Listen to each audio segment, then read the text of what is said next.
Viral बुखार और swine flu को लेकर सरकार अलर्ट। बिगड़ती स्थितियों को लेकर सीएम नीतीश ने की समीक्षा बैठक। पटना के पीएमसीएच में जूनियर डॉक्टरों का प्रदर्शन। एग्जाम में फेल होने पर किया हंगामा। ओपीडी सेवा ठप।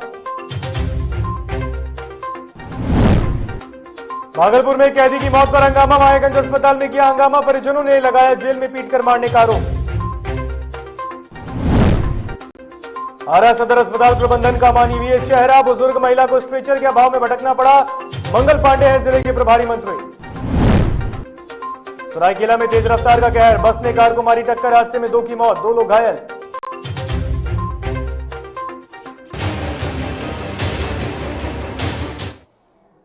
नमस्कार, आप देख रहे हैं डीटीवी भारत और मैं हूं आपके साथ ऋतिक।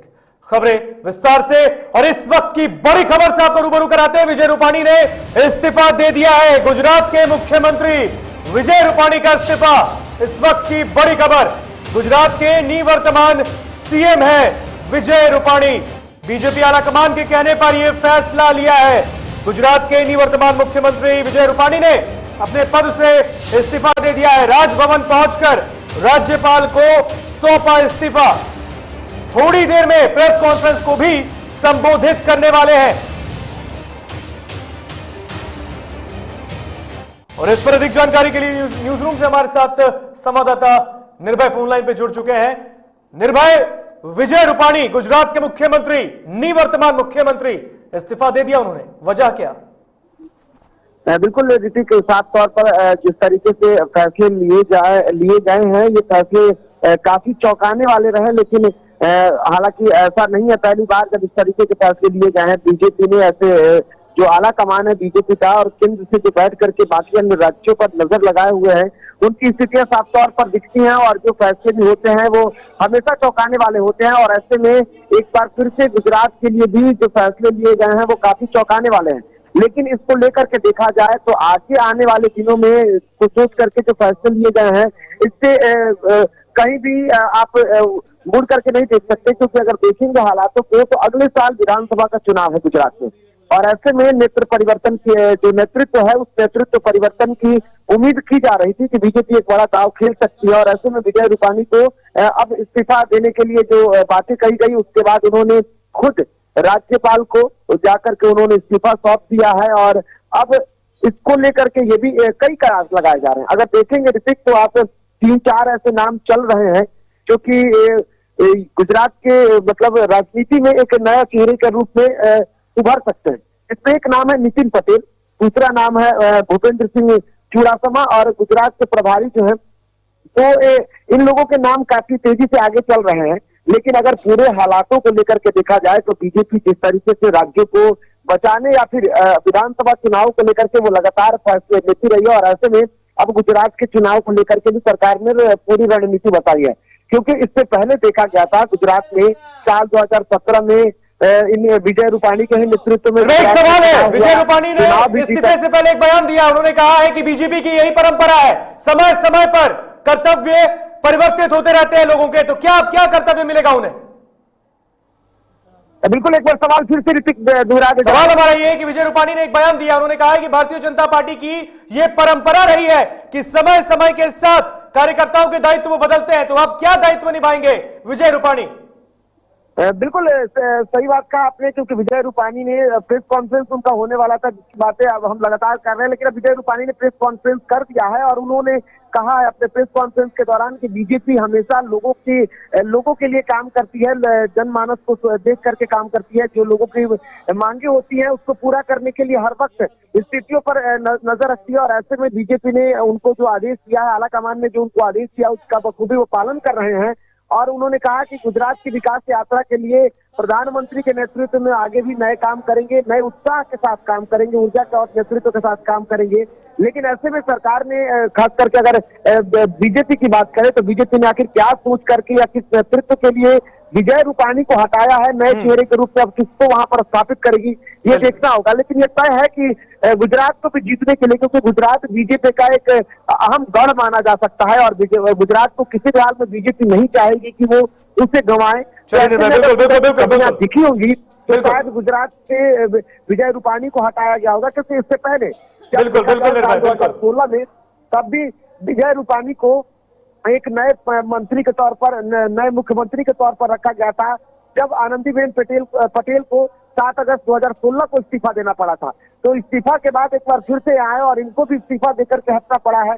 तो हो सकता है कि जिस तरीके से चलिए निर्भय, आपको रोकना चाहेंगे यहाँ पर। बहुत बहुत शुक्रिया आपका तमाम जानकारी के लिए, हमसे बातचीत करने के लिए। तो निर्भय किशोर हमारे सहयोगी हमसे इस खबर पर अधिक जानकारी साझा कर रहे थे। तो आपको बता दें, गुजरात के निवर्तमान मुख्यमंत्री विजय रूपानी ने इस्तीफा दे दिया है। राजभवन पहुंचकर आचार्य देवव्रत को उन्होंने, जो कि गुजरात के गवर्नर है, उनको अपना इस्तीफा सौंपा है। चलिए इस वक्त एक और बड़ी खबर से रूबरू कराते हैं। सफाई कर्मचारी संघ की बैठक हुई है पटना में। इस वक्त की बड़ी खबर, सफाई कर्मचारी संघ की बैठक, नगर विकास के प्रधान सचिव के साथ यह बैठक की गई है। हड़ताल खत्म करने को लेकर इस बैठक को बुलाया गया है। 5वां दिन लगातार हड़ताल जारी। सफाई कर्मचारियों के हड़ताल का आज 5वां दिन है। राजधानी के साथ साथ बिहार के कई ऐसे जिले हैं जहां पर नगर निगम के कर्मचारी हड़ताल पर है अपनी मांगों को लेकर। पटना में 12 सूत्री मांगों को लेकर हड़ताल पर गए निगम कर्मी, और उसके बाद राजधानी में साफ सफाई की व्यवस्था चौपट हो गई है, जिसके बाद नगर विकास के प्रधान सचिव के साथ बैठक पर बुलाया गया है। हड़ताल खत्म करने को लेकर यह बैठक बुलाई गई है। बिहार में बढ़ते वायरल बुखार और स्वाइन फ्लू को लेकर सरकार अलर्ट मोड पर है। ऐसे में बिगड़ती स्थितियों को लेकर मुख्यमंत्री नीतीश कुमार ने समीक्षा बैठक की है। इस मीटिंग में मुख्यमंत्री वायरल और स्वाइन फ्लू को लेकर अधिकारियों से बातचीत की है। बैठक में स्वास्थ्य मंत्री मंगल पांडे समेत कई अधिकारी मौजूद रहे। आपको बता दें, प्रदेश के अंदर बच्चों में वायरल बुखार के बढ़ते मामलों को लेकर सभी मेडिकल कॉलेज अस्पताल, जिला अस्पतालों और प्राथमिक चिकित्सा अस्पतालों को अलर्ट किया गया है। स्वास्थ्य मंत्री मंगल पांडे ने बच्चों के स्वास्थ्य में हो रहे बदलाव को गंभीरता से लेने और उनके इलाज को प्राथमिकता में शामिल करने का निर्देश दिया है। इतना ही नहीं, विशेषज्ञ डॉक्टरों की 3 टीमों को मुजफ्फरपुर, गोपालगंज और सीवान भेजा गया है।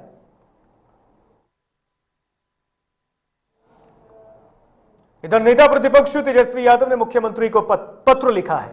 सीएम नीतीश को लिखे पत्र में तेजस्वी ने लोजपा के संस्थापक और पूर्व केंद्रीय मंत्री स्वर्गीय रामविलास पासवान और आरजेडी के कद्दावर नेता रहे डॉक्टर रघुवंश प्रसाद सिंह की आदमकद प्रतिमा स्थापित करने की मांग की है। साथ ही दोनों नेताओं की जयंती और पुण्यतिथि पर राजकीय समारोह के आयोजन करने की भी बात कही गई।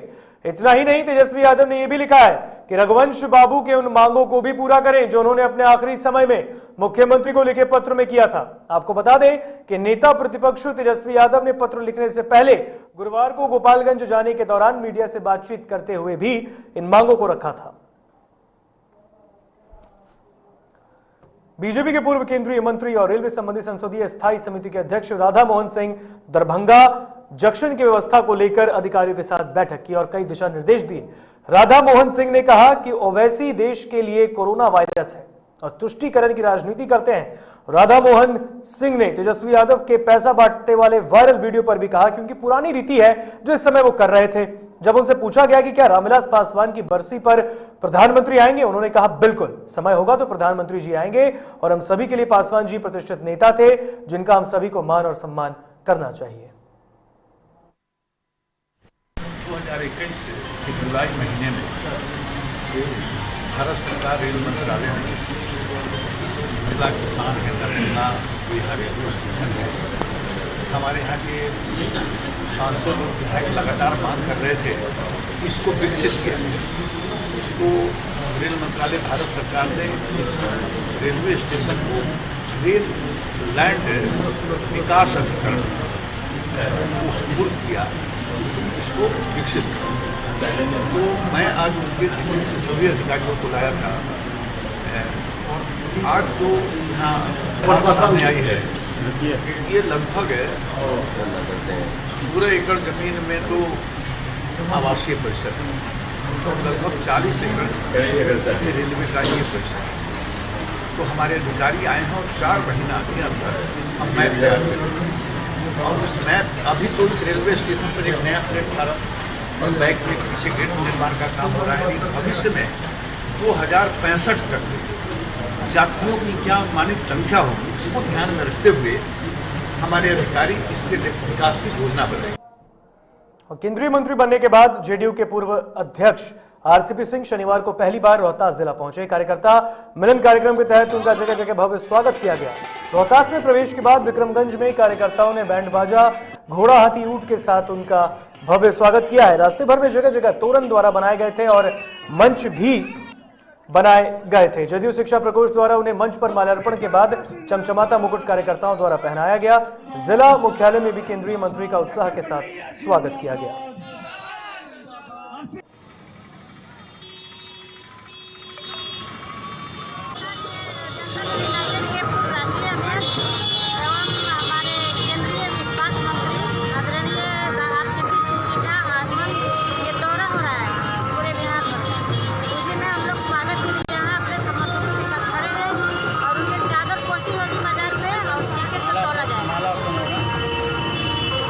कब आएंगे यहाँ पर? लगभग 10-15 मिनट में पहुँचने वाले हैं। 12 सितंबर को लोजपा के संस्थापक स्वर्गीय रामविलास पासवान की पहली बरसी है। इसको लेकर पटना के एसकेपुर स्थित चिराग पासवान के आवास पर तैयारियां तेज हैं। इस दौरान सबकी नजर चिराग के चाचा और केंद्रीय मंत्री पशुपति पारस पर है। वहीं लोजपा चिराग गुट के प्रदेश अध्यक्ष राजू तिवारी और लोजपा संसदीय बोर्ड के नेता शाहनवाज अहमद कैफी ने पशुपति पारस पर हमला बोला है। न तू जमी के लिए है न आसमां के लिए, तेरा वजूद है सिर्फ दास्तां के लिए। उस रामविलास पासवान की बरसी है। आपने खुद कहा, पूरा बिहार जानता है कि दल से ऊपर उठकर उनका एक सम्मान रहा है। दलितों, शोषितों, पिछड़ों, अकलियतों, दबे कुचलों की आवाज रहे हैं। तो कल की इस बरसी में जहां दल की सीमाएं लागेंगे लोग, वहीं हर सीमाओं को लागकर कल ऐतिहासिक वर्षी का जो पहला हम लोग का दिन है 1 बजे दिन से, वो सब लोग यहाँ आएंगे। और जहाँ तक आपने कहा आदरणीय पारस जी का, परिवार की बात है। निश्चित रूप से रामविलास पासवान जी के बाद आदरणीय पारस जी ने सब कुछ संभाला है। और उनके शब्दों में उनके भगवान वो कहते हैं, हम लोग के आदर्श आदरणीय रामविलास पासवान की वर्षी में वो ना आए, ये तो असंभव है। देखिए, हमारे नेता स्वर्गीय रामविलास पासवान जी को भगवान मानते हैं पारस जी। हम तो उम्मीद करते थे कि उनको 5 दिन पहले से रहना चाहिए। वो परिवार के अभी मुखिया वही हैं। मतभेद हो गया, अलग हो गया, वो दूसरा विषय है। लेकिन जिस तरह से वो बोले हैं कि पार्टी मेरे भगवान थे, मेरे बड़े भाई हैं, ये मानते हैं, तो मैं तो उम्मीद करता हूं कि उनका परिवार 5 दिन पहले से हो। दुर्भाग्य है को बोले आधे घंटे के लिए। उनको तो 5 दिन पहले से रह करके सब कुछ देखना चाहिए। उनका भतीजा है, उनका बेटा अभी है, पहली बार इतना बड़ा कार्यक्रम उनके सर पे पड़ा है। श्राद्ध किए बाप का, अभी फिर आप बरसी कर रहे हैं। तो हम लोग तो उम्मीद रखते थे कि उनको 5 दिन पहले से रहने। शनिवार को भारतीय जनता पार्टी के प्रदेश कार्यालय में सहयोग कार्यक्रम का आयोजन किया गया, जिसमें बिहार सरकार की उप मुख्यमंत्री रेणु देवी मौजूद रहीं। कार्यक्रम में डिप्टी सीएम ने कहा कि तमाम फरियादी यहां पहुंचे हैं। कुछ शिक्षा विभाग से संबंधित मुद्दे थे तो वहां हमने बात की, कुछ प्रशासनिक मुद्दे थे तो हमने उन जिलों के एसपी से भी बात की और उसका निवारण किया गया है।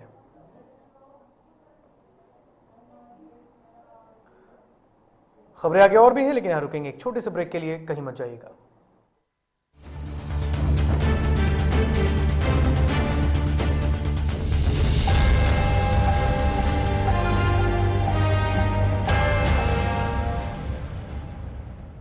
Elite institute. अगर आपके अंदर चाह है तो एलीट आपकी राह है। आईआईटी हो या मेडिकल, आप चाहते हैं अपने आप को उत्कृष्ट दिखाना, आप चाहते हैं खुद को एक आईआईटीएन के रूप में दिखना या मेडिकल के क्षेत्र में आगे बढ़ना, तो एलीट आपके लिए एक बहुत बड़ी ताकत के साथ आपके सामने है। आइए, खुलिए, बढ़िए, पहुंचिए। Elite institute.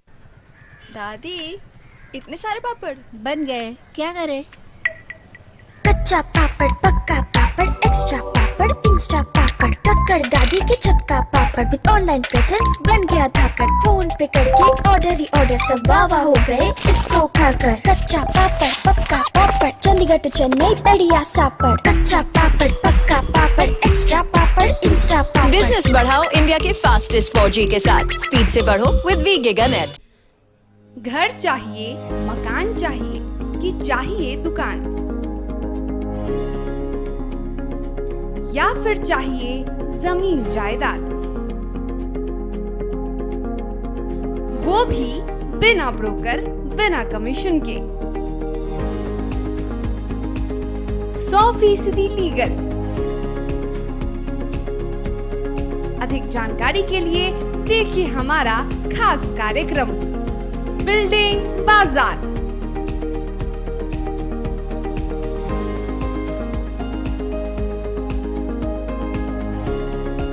Finance expert engineer Madan Gupta के साथ।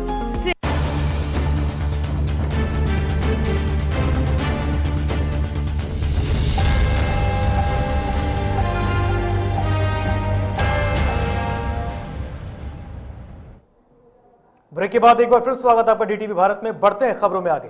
और आज पटना के पीएमसीएच में जूनियर डॉक्टरों द्वारा हड़ताल किया गया है और आपको बता दें ओपीडी सेवाएं भी बंद कर दी गई है। कारण यह था कि फर्स्ट ईयर के जो बच्चे एग्जाम देकर सेकंड ईयर में गए उनके मार्क्स काट लिए गए और जबरन फेल कर दिया गया है। करीब 38% ऐसे बच्चे हैं जिन्हें फेल किया गया है। वो बच्चे आज पटना के पीएमसीएच में हड़ताल पर बैठे हैं और वाइस चांसलर से अपील की कि हमारी आंसर शीट को एक बार फिर से रीचेक किया जाए। धरती पे अगर किसी को भगवान माना जाता है तो वो होते हैं डॉक्टर, क्योंकि डॉक्टर ही, चाहे वो कोविड काल हो या तमाम इमरजेंसी हो, डॉक्टर हर जगह तैनात होते हैं। लेकिन ये तस्वीरें पटना के पीएमसीएच की है जो आपको सोचने पे मजबूर कर देगी कि ये जूनियर डॉक्टर आखिर क्यों हड़ताल कर रहे हैं। पहले आप ये तस्वीरें देखिए कि क्या कुछ लिखा है। पढ़ना हमारा भी अनमोल है, पर कैसे पढ़े हम आए, लिखकर भी जब मिल जाए शून्य। क्या कुछ हुआ था ये आपको बताते हैं। 38% जो जूनियर डॉक्टर हैं जिन्होंने एग्जाम भी दिया है, लेकिन आप देख लें कि कई जगह पे जो इनके आंसर्स भी हैं वो भी सही हैं, लेकिन उसके मार्क्स जो है वो नहीं जोड़े जा रहे हैं। बिहार में कह सकते हैं कि तीसरा स्ट्रेन भी काफी ज्यादा आने वाला है। ये जो डॉक्टर हैं ये भगवान के रूप होते हैं, लेकिन ये देख लें कि क्या दिक्कत है। सब कुछ पहले इनसे ही जानते हैं क्या कुछ हुआ है। देखिए है ऐसा कि अभी एमबीबीएस फर्स्ट प्रोफेशनल का रिजल्ट निकला है, उसमें एक नंबर से 438 लड़कों को फेल किया गया है पूरे बिहार से। उसमें से 400 लड़के ऐसे हैं जिनको 1 या 2 नंबर से लटकाया गया है जानबूझ के। आंसर उन्होंने सेम लिखा है, जो टॉपर है उसने भी यही आंसर लिखा है और जिसको फेल किया गया उसने भी यही आंसर लिखा है। टॉपर को मार्क्स मिला है, यहाँ पे देखिए no marks given. Question number 1 का डी में कोई मार्क्स नहीं मिला है। और ये लड़का 1 नंबर। प्रोफेसर से बात किया, उन्होंने क्या कहा? प्रोफेसर कोई स्टैंड लेने के लिए रेडी नहीं है। वो लोग बोल रहे हैं कि जाओ हाईकोर्ट में केस करो, वकील से केस लड़ो। 15 दिन बाद सप्ली है, वो लोग पढ़े कि जाके केस लड़े। बताइए 15 दिन में सप्ली का एग्जाम भी देना, ऊपर से वो लोग धमकी दे रहा है कि जब वीसी मिल नहीं रहा है, वीसी से अगर हम लोग मिलने जाए तो धमकी दे रहा है कि तुम लोग को या तो फर्स्ट ईयर में लटका देंगे, तुम लोग फोटेस्ट मत करो और आगे का तुम लोग सोचो कि आगे क्या करना है। तुम लोग क्या मांग है आपकी आज, इसलिए आप यहाँ धरने पे खड़े? जिन लोगों को फेल किया गया है उन लोगों को भी रीएवैल्यूएट हो, रीचेक हो और उन लोगों को जेन्युइन मार्क्स मिले। जो जेन्युइन मार्क्स होता है उन लोगों को मिले और जो 1 नंबर 2 नंबर से जो फेल हुआ है, इनफैक्ट जो 10 नंबर से फेल हुआ है उनका लगातार 7-8 क्वेश्चन में 0 मार्क्स बैठाया गया है। ऐसा कोई प्रोटोकॉल नहीं है। जब आप फिगर छोटी सी मांग की वजह से पुलिस को भी उतार दिया गया है। सर अब वो तो कॉलेज एडमिनिस्ट्रेशन पे है कि वो लोग कैसे रिएक्ट करते हैं। हमारा जो काम है हम करेंगे। कोई अगर बात नहीं सुनेगा तो हमारे हाथ में है कि हम बॉस लोगों के सपोर्ट से ओपीडी बंद करवाएंगे। हम हो सकेगा तो इमरजेंसी में भी जाएंगे, बॉस लोग से बात करेंगे। लेकिन ह्यूमैनिटी के लिए एक डॉक्टर्स का एथिक होता है, उसको मेंटेन करने के लिए हम इमरजेंसी बंद नहीं कर सकते। तो हम लोग ओपीडी बंद करवाएंगे, अनिश्चित काल तक बंद करवाएंगे जब तक हमारा डिमांड पूरा नहीं होता। कुछ महिला डॉक्टर भी, उनसे ही बात करते हैं। आपकी क्या मांग है? हमारी मांग यही है कि जो भी हमारे सीनियर्स का भी रिजल्ट आया है तो उसके अकॉर्डिंग जो उनका शिकायत है कि जिनको 1-1, 2-2 मार्क्स से फेल किया गया है, जबकि आंसर सही हुआ है और जो भी टीचर ने चेक किया है उसने सही टिक भी किया है, उसके बावजूद उन्होंने मार्क्स नहीं दिया है। तो आपकी यही मांग है कि जिनका कॉपी चेक किया गया उन्हें फिर से सही नंबर मिला जाए ताकि लोग आगे बढ़ें। और भी कुछ लोग हैं, आप बताइए मैडम क्या दिक्कत ये हो रही है कि कॉपी चेक किया गया है और करेक्ट है आंसर, पर उस पर भी मार्किंग नहीं दिया गया है। तो हमारा डिमांड ये है कि उनका कॉपी रीचेक हो और ऐसी चेकिंग ना हो। और किसी ऐसा क्यों हुआ मैडम? क्योंकि बताया जा रहा है कि 38% ऐसे बच्चे हैं जिनके साथ ऐसा हुआ है। क्या कारण?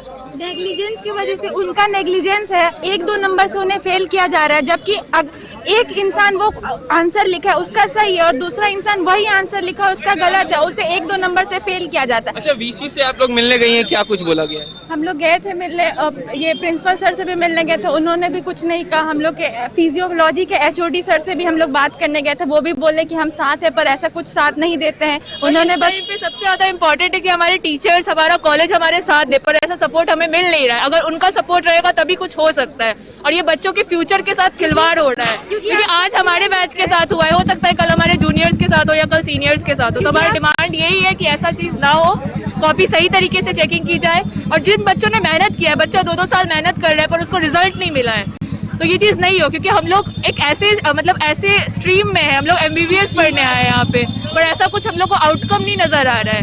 हम लोग 2 साल से एक सब्जेक्ट को पढ़ रहे हैं पर उसका कोई रिजल्ट नहीं मिला है हम लोगों को। हम लोग का एग्जाम भी कोरोना के टाइम में हुआ, जहाँ पे कोरोना उस वक्त पीक में था, फिर भी हम लोग ग्रुप में एग्जाम देते थे, कोई सोशल डिस्टेंसिंग वगैरह कुछ होता नहीं था। उस चीज़ में हम लोग एग्जाम दिए, हमारा तब बहुत लॉकडाउन हुआ, पढ़ाई भी हमारा बहुत हैम्पर हुआ, फिर भी हम लोग जाके एग्जाम दिए हैं।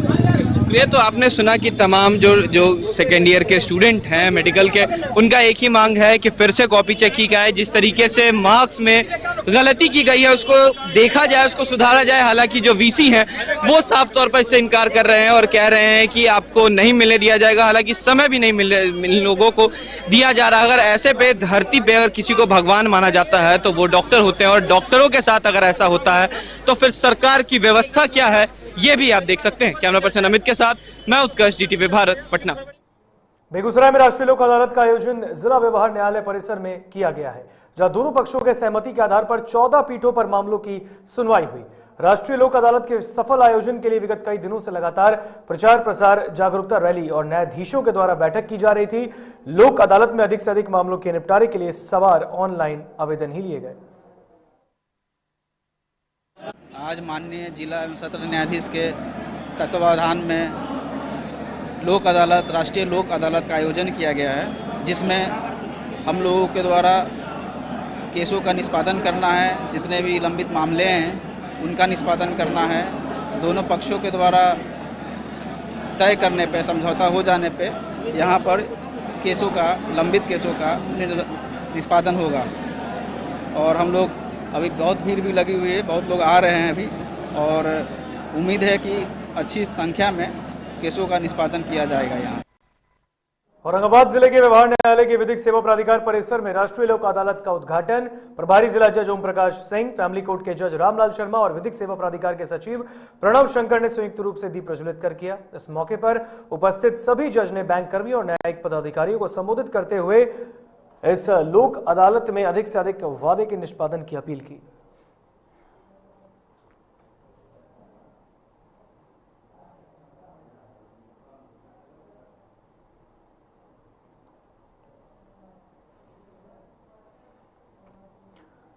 मोकामा प्रखंड के मराठी हाई स्कूल की 4 दीवारी को लेकर युवा खिलाड़ी और लोकल प्रशासन के बीच ठन गई है। युवा खिलाड़ियों ने प्रशासन से खेल हित में निर्णय लेने का अनुरोध किया है। बताया जा रहा है कि स्कूल की बाउंड्री को लेकर ग्रामीणों ने आपत्ति जताई। ग्रामीणों की शिकायत है कि स्कूल की बाउंड्री से विद्यालय का स्वरूप विकृत हो रहा है, लिहाजा स्कूल की 4 दीवारी को लेकर किसानों की रैयती भूमि का हस्तांतरण लाजमी है। दूसरी ओर स्कूल प्रबंधन ने भी खेल हित में प्रशासन से सहयोग की अपील की है।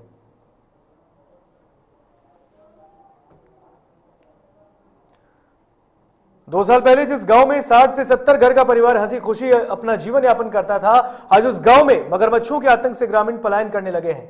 हम दर्द बयां कर रहे हैं। बगहा के पिपरासी प्रखंड के परसौनी गांव के निकट करीबन 20 मीटर लंबा नाला है। नाले में 5 साल पहले गंडक नदी से कुछ मगरमच्छों का कुनबा आकर बस गया। धीरे धीरे समय बीतता गया और इनका एक बहुत बड़ा परिवार बन गया है।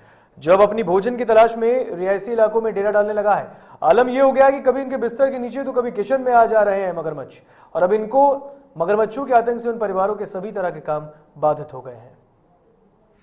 रात में हम लोग गश्ती करते हैं ना, गश्ती करने के लिए रात में निकलते हैं तो शाम में 7 बजे 8 बजे जो है आ जाते हैं नदी के तरफ, जो है तालाब से इधर से निकल के नदी तरफ जो है चले जाते हैं। फिर रात में उधर से जो आ जाते हैं तो रात में हम लोग को दिक्कत होती है। दिन में भी दिखते हैं? हाँ, दिन में दिखते हैं लेकिन बहुत कम जो है। दिन में अगर नदी तरफ से निकल जाते हैं तो उधर दिखते हैं, नहीं तो इधर तालाब में रहते हैं। कितनी संख्या होगी उनसे?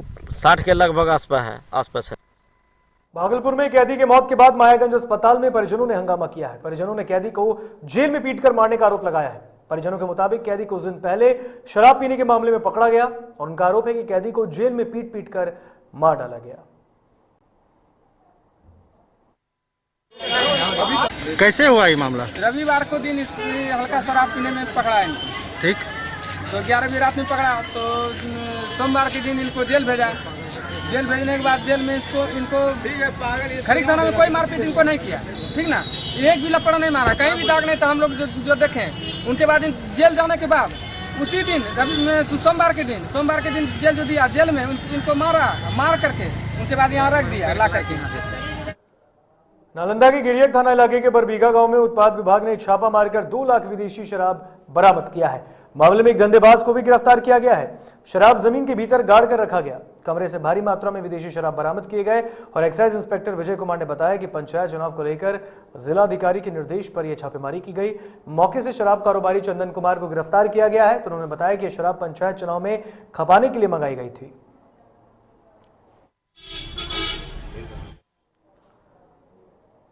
मुंगेर जिला में 28 प्रशिक्षु पुलिस अवर निरीक्षक ने योगदान दिया है, जिन्हें थानों में प्रतिनियुक्त भी कर दिया गया, लेकिन उससे पूर्व उनको कार्य निष्पादन के लिए वरीय पुलिस अधिकारी द्वारा विशेष प्रशिक्षण दिया जा रहा है। पुलिस अधीक्षक जगुनाथ रेड्डी जला रेड्डी ने कहा कि 28 दरोगा को मुंगेर पुलिस जिला को दिया गया है, उसमें 14 पुरुष और 14 महिला दरोगा हैं। बेहतर पुलिस बनने के लिए जरूरी है कि उन्हें अनुसंधान, विधि व्यवस्था और कानून की जानकारी होनी जरूरी है। साथ ही पुलिसिंग के दौरान आम लोगों से उनका व्यवहार कैसा हो, इसलिए बेहतर पुलिसकर्मी बनने और पुलिसिंग के लिए जरूरी है कि उनका आम लोगों में पहचान और पकड़ होनी चाहिए।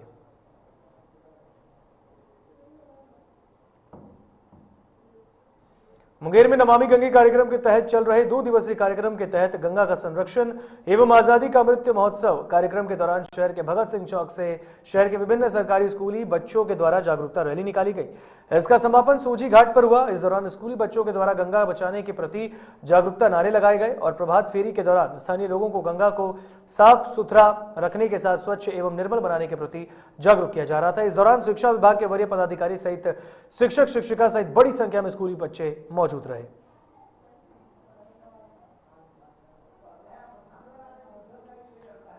सरायकेला जिले की चौका काटा रोड पर शनिवार को एक हादसे में 2 लोगों की मौत हो गई। वहीं 2 लोग घायल भी हो गए हैं। घायलों को चांडल अनुमंडल अस्पताल भेजा गया है, जहां उनका इलाज चल रहा है। घटना के संबंध में बताया जा रहा है कि घाट दुलमी के पास एक तेज रफ्तार बस ने कार को टक्कर मारी। हादसे में कांग्रेस अल्पसंख्यक मोर्चा के कुकड़ू प्रखंड अध्यक्ष शमीम अंसारी के बेटे समीर अंसारी और एक महिला की मौत हो गई। पुलिस ने बस को जब्त कर लिया है। ड्राइवर मौके से फरार है। उसकी तलाश में पुलिस जुटी है। सरायकेला जिला के आदित्यपुर नगर निगम अंतर्गत वार्ड 6 अंतर्गत गमरिया बागानपाड़ा में पूजा अर्चना को लेकर हुई झड़प की लिखित शिकायत पर आदित्यपुर थाना पुलिस घटनास्थल पर पहुंची। दोनों पक्षों को शांति बनाए रखने की अपील की, तो वहीं भारी संख्या में पहुंची स्थानीय महिलाओं ने अपना पक्ष पुलिस के समक्ष रखा। वार्ड पार्षद ममता बेज द्वारा शनि मंदिर के किए जा रहे रंगाई पुताई का विरोध करते हुए स्थानीय महिला माधुरी दास के साथ झड़प करने लगी। सभी महिलाओं ने एक सुर में वार्ड पार्षद द्वारा सालों पूर्व से होने वाली शनि मंदिर को दूसरी जगह स्थानांतरित करने की बात कही जा रही थी। इसका सभी ग्रामीणों ने विरोध किया।